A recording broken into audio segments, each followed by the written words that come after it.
Episode की शुरुआत में हमें दिखाया जाता है कि रिस ने खाना बनाया है और सबको वो बहुत ही टेस्टी लगता है। वो कहती है कि सब लोग खाना एंजॉय करिए और उसका बनाया हुआ खाना सब लोग बहुत ही एंजॉय कर रहे होते हैं। इवन ये रैबिट भी एंजॉय करता है। सबको बहुत ही टेस्टी लगता है और कहते हैं कि वाह, खाना तो बहुत ही टेस्टी बना है। बेली रोसा कहती है, वाह लॉर्ड रिस, आपने तो कमाल कर दिया। रिस कहती है कि ये सब कुछ तो मैं मिस मिलेनो से सीखी हूँ। तब फ्लियो कहता है, अच्छा, तुम उनके पास कुकिंग क्लासेस के लिए जा रही हो? रिस कहती है, नहीं, मैं एक दिन उनके पास कुकिंग क्लासेस के लिए गई थी। तो फिर ये अपनी कहानी बताने लगती है कि मिस मिलेनो के पास गई थी और कहती है, ओ रिस, बहुत ही दिनों बाद मिली। तब रिस उन्हें बताती है कि आपका बहुत बहुत शुक्रिया, क्योंकि आप ही की वजह से मैंने अपने हस्बैंड का दिल जीत लिया, उन्हें इतना ज्यादा टेस्टी खाना खिलाया। ये सब कुछ आप ही की गाइडेंस की वजह से हुआ है। अब अपनी इतनी ज्यादा तारीफ सुनने के बाद वो लेडी काफी खुश हो जाती है और कहती है, ठीक है, तब मैं तुम्हें और भी अपने सीक्रेट इंग्रेडिएंट्स सिखाऊंगी।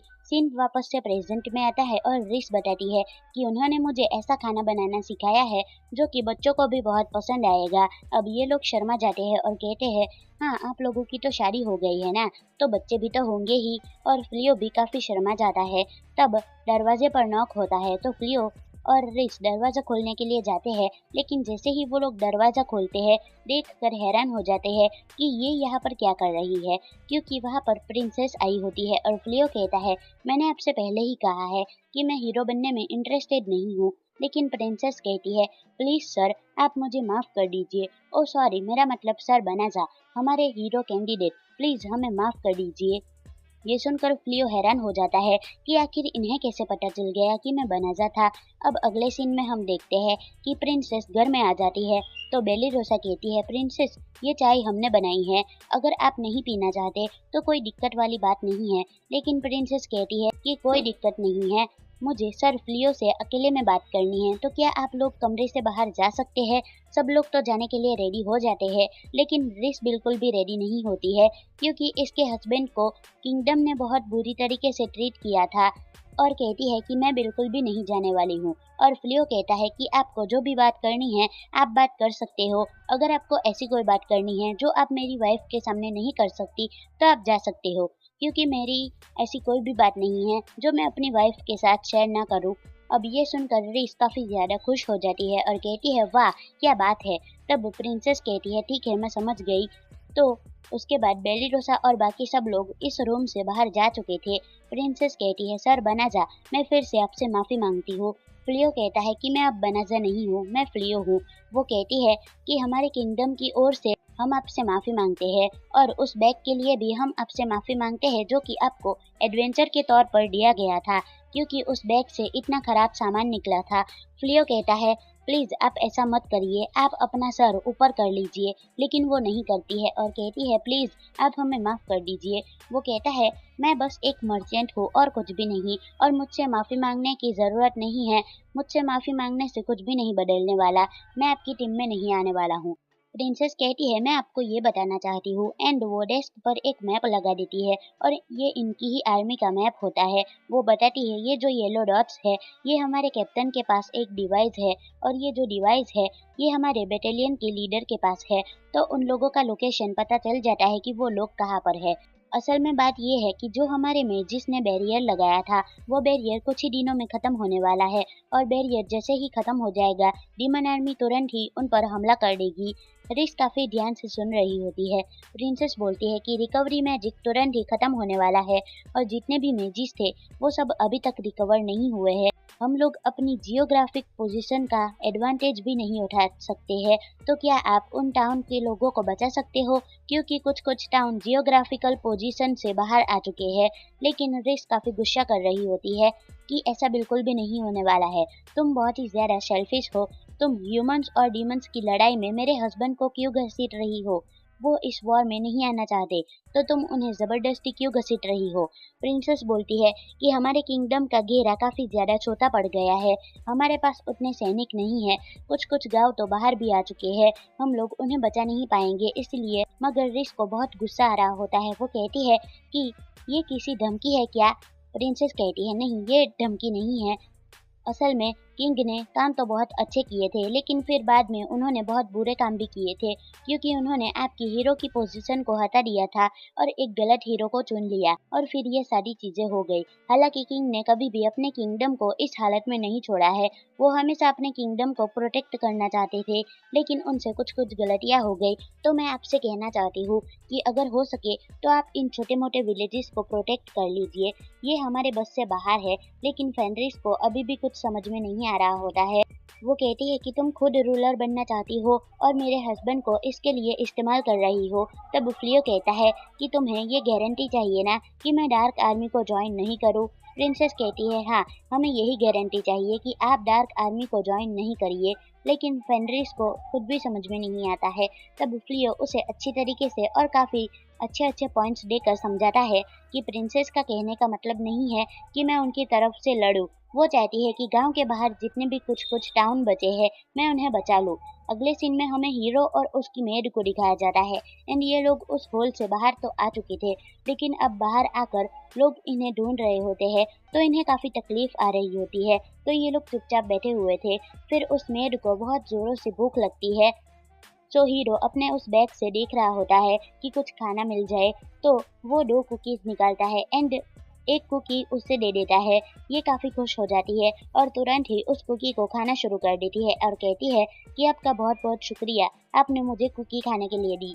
हीरो कहता है तुम मुझे फॉलो क्यों कर रही हो।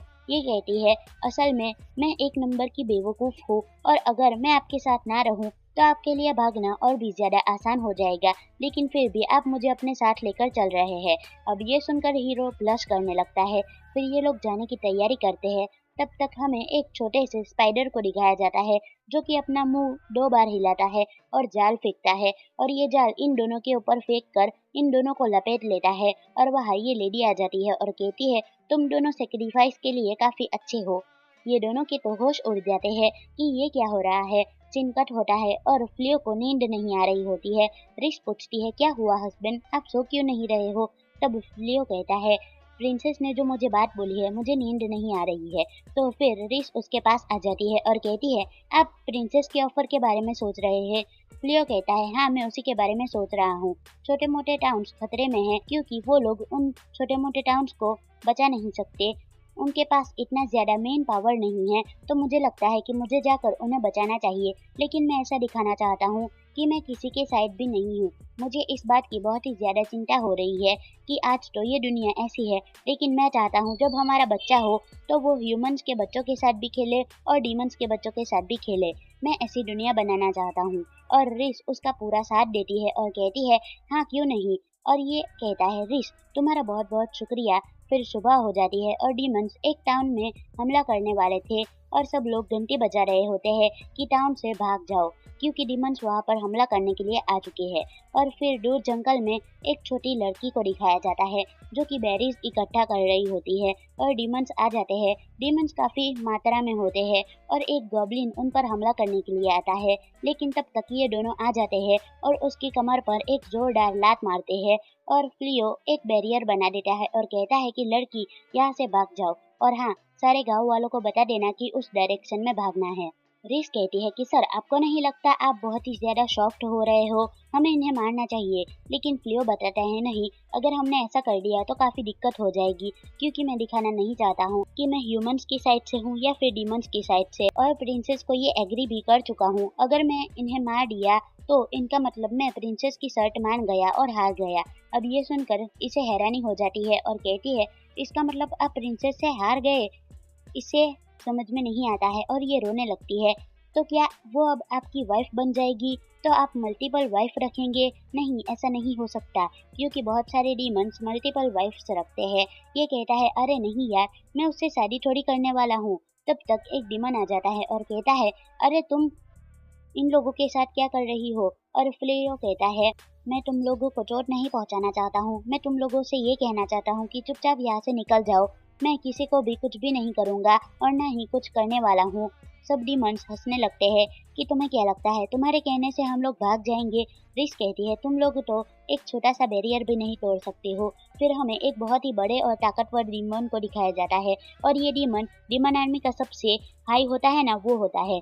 इसे देखने के बाद रिस फ्लियो को बताती है कि ये सबसे पावरफुल ट्राइब्स में से एक है, तो ये आपके बैरियर को तोड़ सकता है, लेकिन इतना भी आसान नहीं है क्योंकि ये गोजल का ब्रदर युगार्ड का मेंबर होता है। और वो डीमन रिस को बताता है कि तुम यहाँ पर क्या कर रही हो, वैसे तुम मेरी अपोनेंट नहीं हो क्योंकि तुम्हारी ट्राइब तो बहुत ही ज्यादा कमजोर है। अब फेनरिस को गुस्सा आ जाता है और वो कहती है, डियर हस्बैंड, आप इसे मुझ पर छोड़ दीजिए। मुझे पता है कि मेरा भाई भले ही पहले हार गया हो, लेकिन इसने हमारी ट्राइब की बेइज्जती की है। इसका मतलब इसने मेरे भाई की बेइज्जती की है। मैं उसे बिल्कुल भी नहीं छोड़ने वाली हूँ। फ्लियो कहता है, ठीक है, अगर तुम इसे हराना चाहती हो तो हरा दो, लेकिन एक बात याद रखना, तुम इसे जितना चाहो उतना नुकसान पहुंचा सकती हो, लेकिन जान से नहीं मारना है, क्योंकि मैं नहीं चाहता हूँ कि बिल्कुल भी खून खराबा हो। मुझे ये चीज बिल्कुल भी पसंद नहीं है। वो कहते हैं, ठीक है, और इधर ये हंस रहा होता है कि रुको, मैं अभी तुम लोगों को बताता हूँ। लेकिन रिस बैरियर के बाहर आ जाती है और अपने मूव्स दिखा रही होती है, इधर उधर उछलती है और उसे काट रही होती है और उस पर नाखून से हमला करती है। और तब तक ये कहता है, तुम्हें क्या लगता है तुम्हारे छोटे मोटे ट्रिक से मैं इतना जल्दी हार जाऊंगा? रिस मुड़कर कहती है, तुम्हें मैं जान से नहीं मारना चाहती हूँ, और मेरे हस्बैंड ने बोला है, वरना मैं तुम्हें बहुत ही आसानी से मार सकती थी। अब इसके बाद वो टेलीपोर्टेशन पावर से सीधे हवा में आ जाती है और हवा में बहुत ऊपर आने के बाद ये वापस से टेलीपोर्टेशन करती है, जिससे दोनों की जगह एक्सचेंज हो जाती है और ये हवा में आ जाता है एंड वो नीचे जमीन पर चली जाती है और ये कहता है कि तुम मेरा कुछ भी नहीं बिगाड़ सकती, और अपने हथियार को ऐसे गोल गोल घुमाकर फेंकता है, मगर रिस फिर से एक्सचेंज कर देती है और अब वो हवा में चली जाती है और ये जमीन पर आ चुका रहता है। तो वो जो हमला इसने किया था, वो हमला इसी पर आकर लगता है और वो बेहोश हो जाता है। रिस कहती है कि मैं तो तुम्हें और भी आसानी से मार देती, तुम्हारे मसल्स हाई है तो क्या हुआ, इसका मतलब ये नहीं है कि तुम्हें चोट नहीं लगने वाली है। उसके बाद तो वो सारे पेड़ पौधों से बहुत ही खतरनाक तरीके से हमला करती है, लेकिन वो उसे जान से नहीं मारती थी।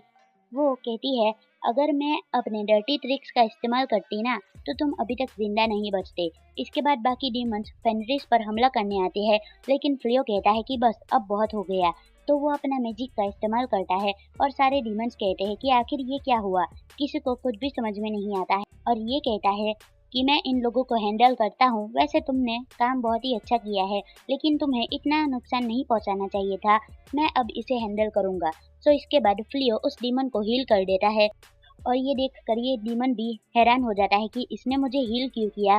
फिर फ्लियो कहता है कि देखो, मैं तुम लोगों से लड़ना नहीं चाहता हूँ, तुम वापस चले जाओ, मैं तुम लोगों की जान बख्श दूंगा, लेकिन अगली बार अगर तुम लोगों ने आने की कोशिश की तो याद रखना, मैं बिल्कुल भी नहीं छोड़ूंगा।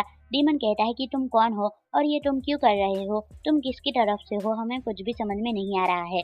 तो फ्लियो कहता है, मैं बस एक मामूली इंसान हूँ जिसका रिलेशन एक डीमन से है और कुछ नहीं। तो मैं तुम लोगों को फाइनल वार्निंग दे रहा हूँ, समझे? अगर ये तुम लोगों को अगली बार आने की कोशिश भी की तो तुम लोग याद रखना, मैं बिल्कुल भी दया नहीं दिखाऊंगा। और वो सारे डिमंस भाग जाते हैं। फ्लियो ने इतना अकड़ के बोला होता है और सबकी हवा टाइट हो जाती है। फेनरिस बोलती है, वाह, आपने बहुत ही अच्छी एक्टिंग की है, ऐसे ही एक्टिंग करने को तो मैंने कहा था। फिर पास्ट में दिखाया जाता है जहाँ पर रिस कहती है, हाथ पीछे रखना और सर को 45 डिग्री पर उठाना, फिर डायलॉग देना, समझे? फिर से प्रेजेंट में सीन होता है एंड आपने बहुत ही अच्छा काम किया है, लेकिन अगर उन्हें उनके किंग ने हमला करने के लिए फिर से भेजा तो वो लोग वापस से हमला करने के लिए ज़रूर आएंगे। और यही फ्लियो के लिए काफ़ी ज़्यादा प्रॉब्लम खड़ी हो चुकी रहती है। वो लोग हमला करने के लिए वापस तो आएंगे ही, और इंसान और डीमंस के बीच में हेट रेट वापस से बढ़ेगा। तब तक इंसान आ जाते हैं और कहते हैं, आपका बहुत बहुत शुक्रिया हमारी मदद करने के लिए। लेकिन ये वुल्फ, फ्लियो कहता है, ये वुल्फ नहीं, ये आप लोग चिंता मत करिए, ये वुल्फ मेरी पार्टनर है, ये आप लोगों को बिल्कुल भी नुकसान नहीं पहुंचाएंगी। और हमें उसी लड़की को दिखाया जाता है जिसकी मदद इन लोगों ने की थी। वो कहती है, हमें बचाने के लिए आपका बहुत बहुत शुक्रिया। ये लोग कहते हैं, हमें शुक्रिया अदा मत करो, कहना है तो प्रिंसेस को जाकर कहो, क्योंकि हमारे पास वही आई थी ये ऑफर लेकर, जाकर उन्हें शुक्रिया अदा कहो। तो यही कहने के बाद फ्लियो और रिस दूसरी तरफ जा रहे होते हैं जहाँ पर डीमंस ने हमला किया है। सीन कट होता है और कैसल में पूरी बात फैल चुकी है कि कोई एडवेंचरर है जो कि डार्क आर्मी में जितने भी मेंबर्स हैं उन्हें अलग अलग रीजन से उन्हें भगा दिया है। हालांकि उसकी आइडेंटिटी पता नहीं चल पाई है, अभी तक किसी को भी उसके बारे में कुछ भी नहीं पता है। लेकिन उसने डार्क आर्मी के जो भी दुश्मन थे उन्हें बिना मारे ही भगा दिया है। ना ही उसने कोई रिवॉर्ड मांगा है, ना ही कुछ और मांगा है। बस उसने ये कहा है कि जाकर प्रिंसेस को शुक्रिया अदा कह दो। तो प्रिंसेस, आपके लिए बहुत सारे लेटर्स आए हैं। अब प्रिंसेस को समझ में आ जाता है कि वो एडवेंचरर कौन है। तो वो ऑर्डर देती है कि अगर कभी भी तुम लोगों को कहीं भी वो एडवेंचरर दिखे तो जाकर सबको बता दो कि तुम लोगों को उसकी मदद करनी है। वो काफी खुश हो जाती है कि फ्लियो ने आखिरकार उसकी बात मान ही ली। अब इंसान और डिमंस के बीच में समझौता हो चुका रहता है। तो गोजल भी ये देख रहा होता है। वैसे गोजल भी लड़ना नहीं चाहता था। वो देखता है तब गोजल की असिस्टेंट आ जाती है और बोलती है, सर, डिस्टर्ब करने के लिए माफी चाहती हूँ, लेकिन जो आपके भाई है वो ट्रोन पर कब्जा करना चाहते हैं। तो लेडी की तरफ से ये संदेशा आया है कि वो नए राजा बनना चाहते हैं। इधर गुजल के भाई को दिखाया जाता है जिसने सारी प्रिपरेशन तैयार करके रखी होती है। लेडी डीमन को दिखाया जाता है जो कहती है कि इन दोनों हाई ह्यूमंस को मैंने ढूंढा है जिनकी कैपेबिलिटीज काफ़ी अच्छी है। अगर हम लोग इन्हें डीमन गॉड को बलिदान दे देंगे तो हमारे लॉर्ड गोजल से भी ज़्यादा पावरफुल हो जाएंगे और वो इतने पावरफुल हो जाएंगे कि लॉर्ड गोजल इन्हें हरा भी नहीं पाएंगे। मगर गोजल काफ़ी तेज़ी से आता है। वो नहीं चाहता था कि कोई भी इंसान मरे, लेकिन ये थ्रोन को पाना चाहता था। और ये एपिसोड यहीं पर ख़त्म होता है। तो मिलते हैं नेक्स्ट वीडियो में। बाय।